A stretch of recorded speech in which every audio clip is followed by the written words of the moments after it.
Hello everyone, स्वागत है आप सभी का मेरे इस YouTube channel study with Amit Chahal. दोस्तों, मैं आज से आपके लिए इंग्लिश की क्लासेस स्टार्ट करने जा रहा हूँ। और इससे पहले हमने ऑफलाइन, हमारी यहाँ पे क्लास होती है जैसे कि, तो हमने ऑफलाइन एक क्लास पढ़ाई थी। ऑफलाइन में मैंने आपको पढ़ाया था नाउन के बारे में। और आज हमारा बिल्कुल न्यू फ्रेश एक अपना टॉपिक उठाया हमने, जिसका नाम है प्रोनाउन। तो प्रोनाउन के बारे में आज हम पढ़ेंगे। तो आपने मतलब ध्यान से इन चीज़ों को समझना है। तो स्टार्ट करते हैं। मेरे चैनल का नाम है स्टडी विद अमित चहल। आप इसको सब्सक्राइब कर सकते हो और लाइक कर सकते हो और अंत तक मेरे साथ जुड़े भी रहना। तो स्टार्ट करते हैं। तो आज का टॉपिक है हमारा प्रोनाउन।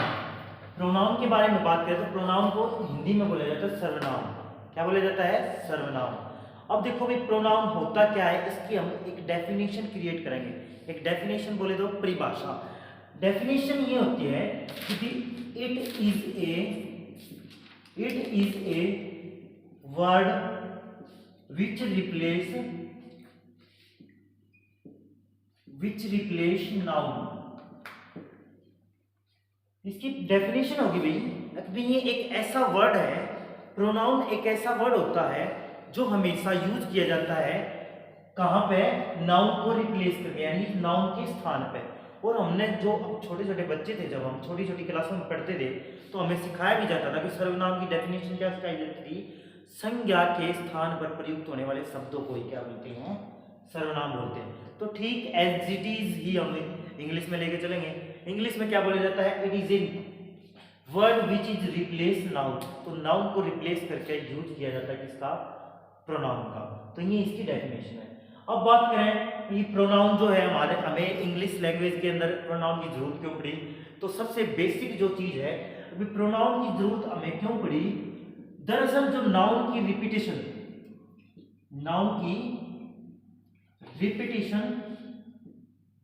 को रोकने के लिए क्या है, किसकी जरूरत पड़ी? हमें प्रोनाउन की जरूरत पड़ी। दोबारा से सुनना, जो नाउन है हमारा, उसकी रिपीटेशन को रोकने के लिए ही हमने किसका यूज किया? प्रोनाउन का यूज किया। जैसे कि मैं आपको देखो समझाता हूं। जैसे कि मैंने लिखा Mohan is my best friend. Mohan क्या है? मेरा बेस्ट फ्रेंड है। अब मोहन के बारे में मैं लिखता हूं। अब मैं लिखता हूं Mohan is a intelligent student.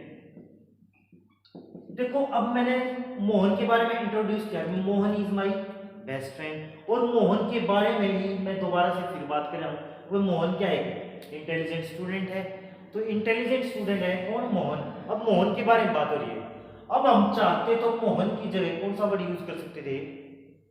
यहाँ पे हम ही वर्ड यूज कर सकते थे। तो ये जो ही वर्ड है, ये किसको रिप्लेस करके यूज किया जा सकता है? नाम को। नाम किसका? मोहन का। मोहन क्या है? नेम है।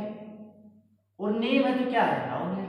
क्योंकि नाउन की डेफिनेशन क्या होती है? Noun it is a name, name of a person, name of a place, name of A things. तो भाई नाउन को ही रिप्लेस करके यूज किया जाता है प्रोनाउन का।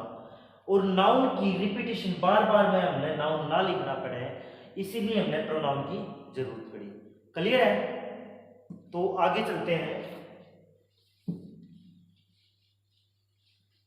अब बात करेंगे प्रोनाउन की। प्रोनाउन की टाइप कितने होते हैं? तो प्रोनाउन की टाइप के बारे में पढ़ेंगे। तो सबसे फर्स्ट जो प्रोनाउन की टाइप होती है वो है इसकी proper personal pronoun. Personal pronoun के बारे में अगर बात करें तो पर्सनल प्रोनाउन ये क्या होता है? ये किसको रिप्रेजेंट करता है? पर्सन को। भाई किसको? पर्सन को स्पेसिफाई करता है प्रोनाउन। एक ऐसा प्रोनाउन जो पर्सन को स्पेसिफाई करता है। और ये प्रोनाउन मेनली कितने टाइप के होते हैं? 7 टाइप के होते हैं। बारी बारी पढ़ेंगे, मैं लिख देता हूं।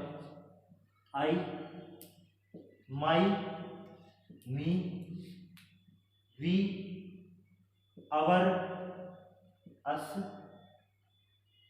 ही, his, him, she, her, her. अच्छा, उसके बाद आपका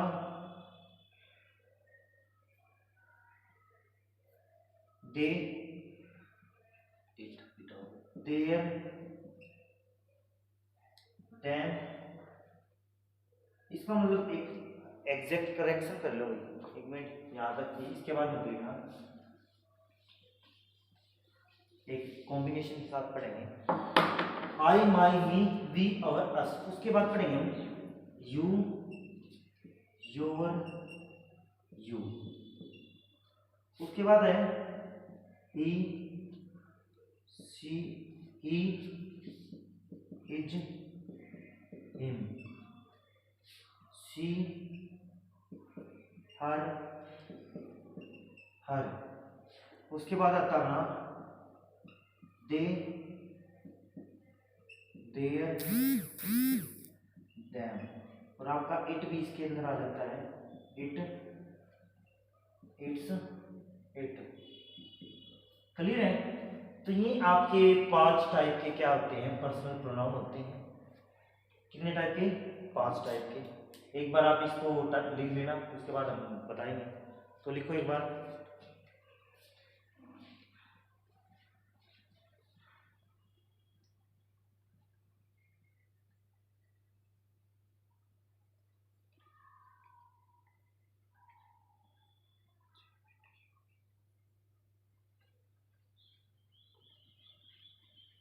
लिख लिया भाई। अब आगे बात करते हैं। देखो भाई, हमने पढ़ा पर्सनल प्रोनाउन कितने टाइप के होते हैं, 7 टाइप के। जैसे कि हमने पढ़ा आई माई मी, आई मतलब मैं, अगर मैं कोई काम कर रहा हूँ, मैं कोई टास्क कर रहा हूँ, तो उसमें क्या है, इकलौता में मेरे के बारे में बात हो रही है, क्लियर ना, इकलौते मेरे बारे में बात हो रही है। मैं क्या हूँ आपके लिए, मैं आपको जो पढ़ा रहा हूँ, तो मैं आपके लिए क्या हूँ, एक स्पीकर हूँ, स्पीकर का काम कर रहा हूँ ना, बोल रहा हूँ, आपको पढ़ा रहा हूँ, तो मैं एक स्पीकर हूँ। तो जो मैं बोल रहा हूँ, और अगर हम जो सभी मिलकर बात करें, सभी मिलकर कोई टॉपिक पे बात करें, तो उस टाइम पे कौन बोले, हम बोले।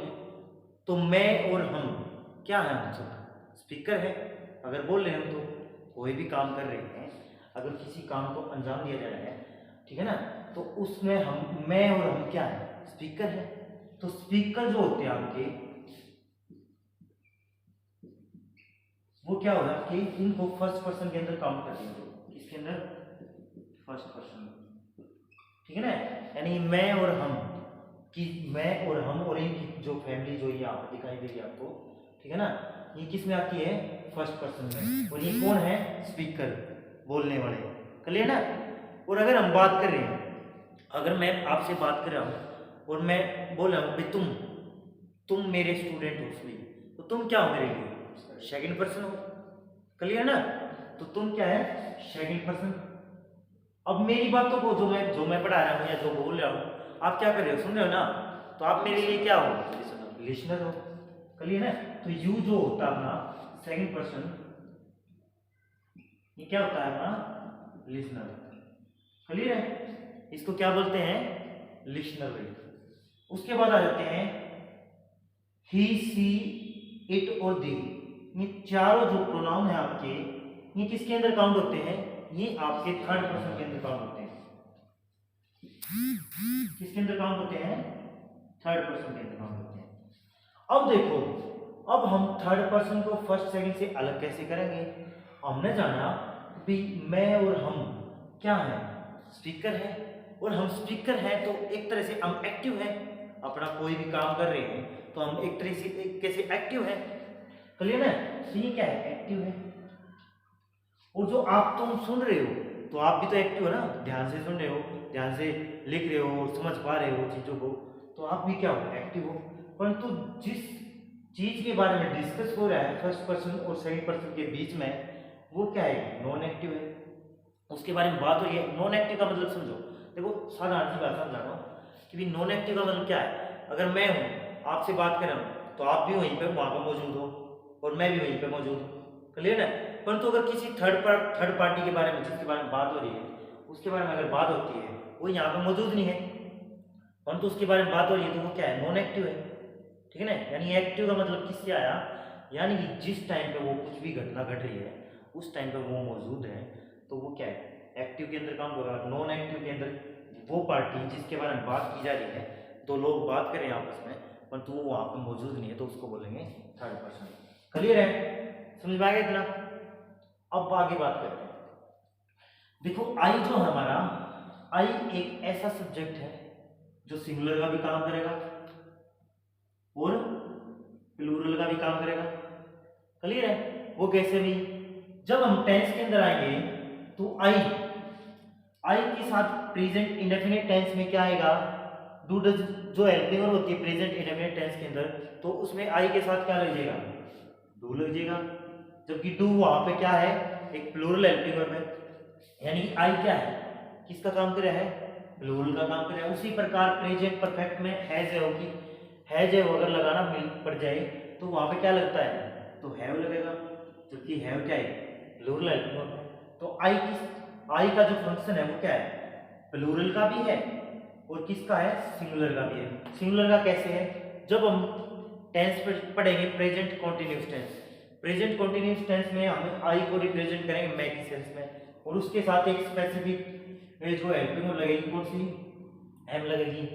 या फिर हम बात करें जो हमारा पास्ट कॉन्टिन्यूस टेंस है जिसके अंदर क्या होता है, हेल्पिंग वर्ब वॉज या वर, बोल सकते हो भैया आप। तो वॉज या वर जो हेल्पिंग वर्ब होती है पास्ट कॉन्टिन्यूस टेंस के अंदर, तो उसमें वॉज या वर आएगा, कौन सा आएगा, आई के साथ, तो वहां पे वाज आएगा। यानी अब वाज वहां पे क्या है, सिंगुलर हेल्पिंग वर्ब है। कैसी हेल्पिंग वर्ब है, सिंगुलर हेल्पिंग वर्ब है। यानी कि आई की क्या है, दो तरीके के फंक्शन है, ये सिंगुलर का भी काम करता है प्लूरल का भी।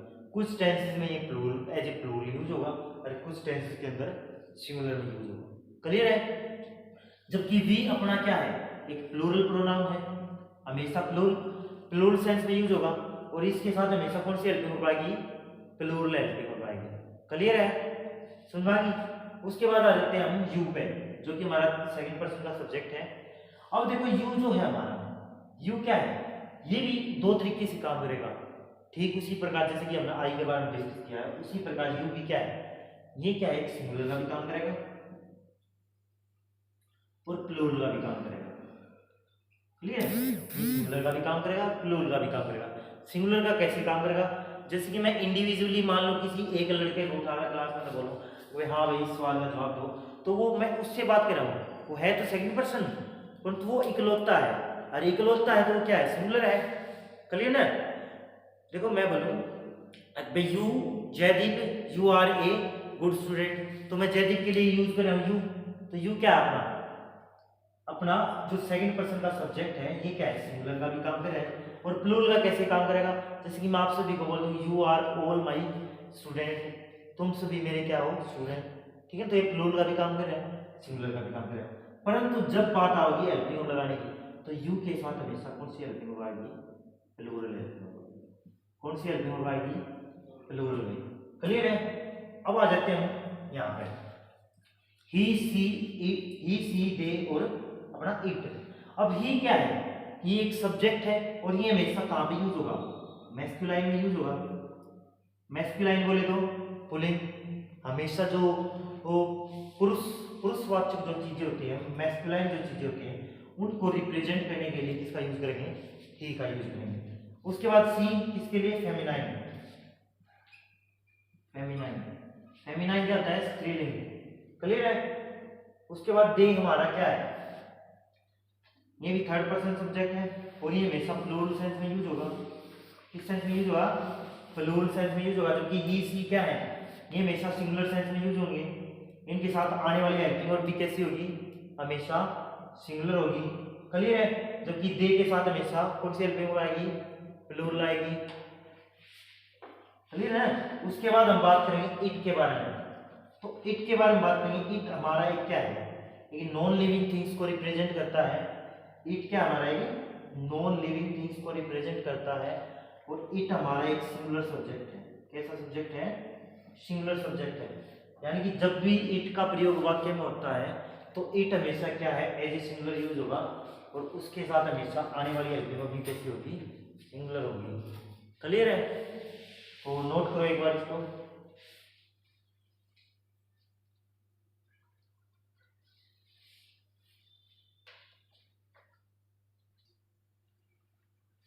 आइए तो अब आगे स्टार्ट करते हैं। तो भी अब पढ़ेंगे हम टाइप्स ऑफ प्रोनाउन। भी प्रोनाउन कुल मिला के कितने टाइप के होते हैं। तो सबसे पहले बात करें हमने पर्सनल प्रोनाउन के बारे में, जिसके बारे में ऑलरेडी मैंने आपको बता दिया। पर्सनल प्रोनाउन जो होता है आपका क्या होता है, उसका सर्वनाम होता है। ही सी इट जो दे हैं आपके, ये सभी क्या आ जाते हैं, पर्सनल प्रोनाउन के अंदर आते हैं। इनके यूज मैंने आपको बता दिए हैं, वह कौन सा सिंगुलर है, कौन सा प्लूरल है, और कौन सा फर्स्ट पर्सन की फैमिली का बिलोंग करेगा और कौन सा सेकंड फैमिली से बिलोंग करेगा। उसके बाद बात करेंगे second type of pronoun, possessive pronoun. Possessive pronoun का मतलब क्या होता है, पोजेसिव वर्ड का ही मतलब क्या होता है, अधिकार। किसी चीज को अपना बताना, यानी कि उस पर अधिकार जमाना, वो क्या होता है आपका पोजेसिव प्रोनाउन। तो पोजेसिव प्रोनाउन क्या होता है, ये जो आपके जो सब्जेक्टिव केस हैं, ठीक है ना, ये जो सब्जेक्टिव केस मैंने एज ए पर्सनल प्रोनाउन लिखे हैं, इनका जो पोजेसिव केस होते हैं वो सभी क्या है, पोजेसिव केस के अंदर काम करते हैं। ठीक है, पोजेसिव प्रोनाउन के अंदर आगे जैसे कि ही का ही होगा, सी का हर हो जाएगा। क्लियर है, इस तरीके से याद रखना है। उसके बाद बात करेंगे थर्ड टाइप होती है डेमोन्स्ट्रेटिव प्रोनाउन। डेमोन्स्ट्रेटिव वर्ड का ही मतलब क्या होता है, संकेत करना, किसी की चीज की तरफ या किसी वस्तु की तरफ या किसी व्यक्ति की तरफ इशारा करना, उसको बोलते हैं डेमोन्स्ट्रेटिव प्रोनाउन। इसको हिंदी में एग्जैक्ट बोलते हैं संकेतवाचक सर्वनाम। यानी ये किस लिए यूज होंगे, ये संकेत करने में यूज होंगे। ठीक है ना, जैसे कि दिस दिस दैट दोस, ये अपने क्या है, डेमोन्स्ट्रेटिव प्रोनाउन है। अभी मैं जस्ट बता रहा हूँ, इसके बारे में पूरी डिटेल में हम बात करेंगे।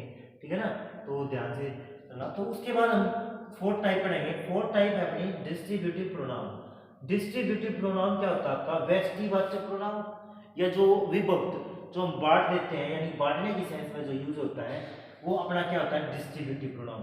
और डिस्ट्रीब्यूटिव प्रोनाउन कौन कौन से अपने, each, either, neither, never, every, none, ये अपने क्या है, सभी डिस्ट्रीब्यूटिव प्रोनाउन है। ये क्या है, बांटने की सेंस में यूज होंगे। जब हम इसकी यूज के बारे में पढ़ेंगे तो ईच का क्या मतलब होता है, इधर का मतलब क्या होता है, तो इनके बहुत सारे यूजेस हैं जो ये एग्जाम पॉइंट ऑफ व्यू से काफी इंपॉर्टेंट हो जाते हैं। उसके बाद बात करेंगे रेसिप्रोकल प्रोनाउन। रेसिप्रोकल प्रोनाउन का मतलब पारस्परिक संबंधवाचक। अब ये क्या है, जब दो चीजों के बारे में, दो व्यक्तियों के बीच में पारस्परिक यानी इंडिविजुअली अगर बात करें, आपस में क्या बताएगा, लिंक बताएगा, संबंध बताएगा। तो रेसिप्रोकल प्रोनाउन का मतलब ही क्या होता है, पारस्परिक संबंधवाचक, ईच अदर, वन अनदर। ठीक है ना, इस तरीके के जो ये वर्ड आपको देखने को मिलते हैं इंग्लिश के अंदर, तो ये क्या होते हैं, आपके रेसिप्रोकल प्रोनाउन होते हैं। क्लियर है। उसके बाद बात करेंगे रिफ्लेक्सिव प्रोनाउन। रिफ्लेक्सिव प्रोनाउन क्या होता है भाई, ये होता है निजवाचक। निज मतलब खुद के लिए, जो खुद के लिए जो वर्ड यूज होते हैं वो होते हैं निजवाचक सर्वनाम। क्लियर है। इसमें आपने कौन कौन से आ जाएंगे, जैसे कि माई सेल्फ, अवर सेल्फ, ठीक है ना, जो प्लूरल है उसके साथ वीईएस लग जाएगा। ठीक है ना, और सिंगुलर है तो उसके साथ एफ लग जाता है नॉर्मली, माई सेल्फ हो गया, अवर सेल्फ, योर सेल्फ। ठीक है ना, योर सेल्फ भी हो सकता है, योर सेल्फ भी हो सकता है, वो मैंने आपको बताया ऑलरेडी। अगर भाई यू क्या है, सिंगुलर का भी काम कर सकता है और प्लूरल का भी काम कर सकता है, तो यहाँ पे योर सेल्फ भी हो सकता है, योर सेल्फ भी हो सकता है।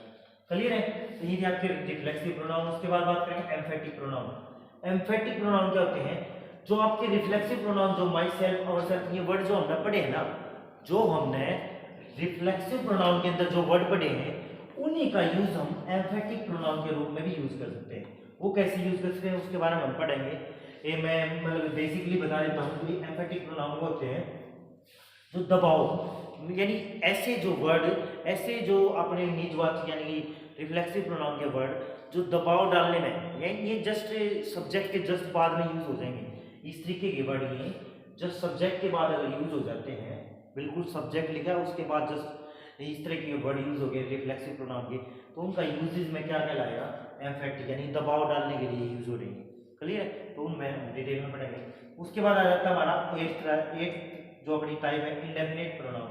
इंडेफिनिट प्रोनाउन का मतलब क्या होता है, अनिश्चयवाचक, यानी कि ठीक है, इसमें अनिश्चय मतलब क्या है, निश्चित नहीं है भाई, ना तो हमने संख्या का पता इसके अंदर, ना हमने क्या है किसी नाउन का पता कि इसका क्या है, जेंडर क्या है, ना संख्या का पता, नंबरिंग का पता, तो वो होते हैं अपने इंडेफिनिट प्रोनाउन। इसमें क्या आ जाते हैं आपके नोबडी, समबडी, एवरीबडी।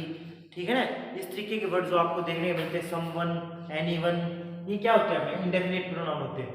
इस तरीके के ऐसे जो वर्ड होते हैं आपके इंडेफिनिट प्रोनाउन जो होते हैं, इनसे ना तो आपको जेंडर का पता लगेगा अगर मैस्कुलाइन है या फेमिनाइन है, ना ही आपको इनके अंदर संख्या का पता लगेगा।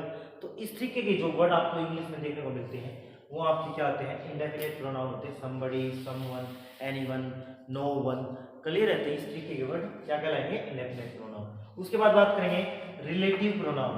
रिलेटिव प्रोनाउन क्या होता है आपका, संबंधवाचक। ध्यान है ना भाई, ये पारस्परिक संबंध की बात करें, रेसिप्रोकल प्रोनाउन।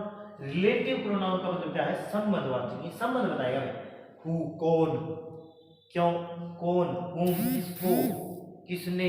इस तरीके के जो वर्ड है जो इंग्लिश में यूज होते हैं, हु, हुम, हुज, विच, दैट भी क्या अपना, दैट क्या है, डेमोस्ट्रेटिव प्रोनाउन भी है और ये किसका भी काम करेगा, रिलेटिव प्रोनाउन का भी काम करेगा। ये कब यूज होगा, ये दरअसल जब हम डायरेक्ट स्पीच पढ़ेंगे यानी नरेशंस पढ़ेंगे तो वहां पे हमें देखने को मिलेगा अभी जो दैट जो हमारा डेमोस्ट्रेटिव प्रोनाउन है वो रिलेटिव प्रोनाउन का भी काम करेगा।